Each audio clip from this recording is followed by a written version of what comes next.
So, akitin nga natin yung ating coffee machine.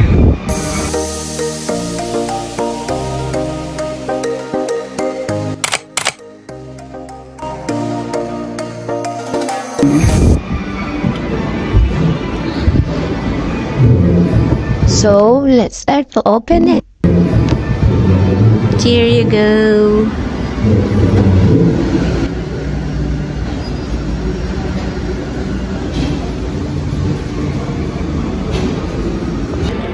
So guys, first of all, I'm going to teach you how to operate this kind of machine, espresso machine.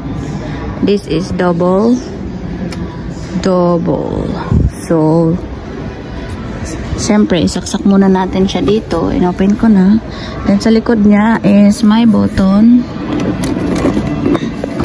May button dito, on and off. Saan ba yun?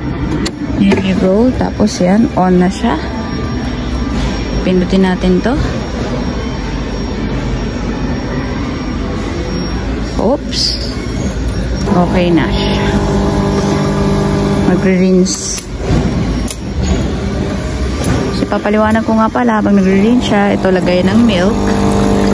Mamaya, lalagyan natin to ng nostril. Tapos, ito is 1 shot kapag Nespresso.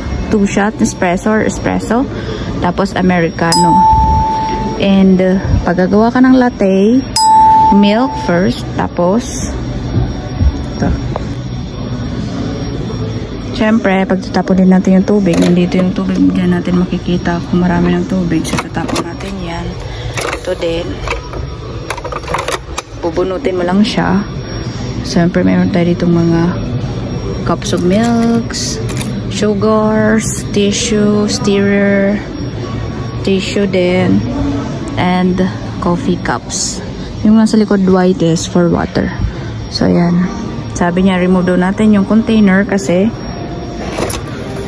clean. So yan, tapos sabi niya insert yung tray. Mamaya natin i-insert, lagyan natin dyan, kunin natin to, tapos lagyan natin yan ng milk. So balik natin yung tray. Yun, nakalagay na yung tray. Yan, press milk button. So, magre-rinse kasi yan siya.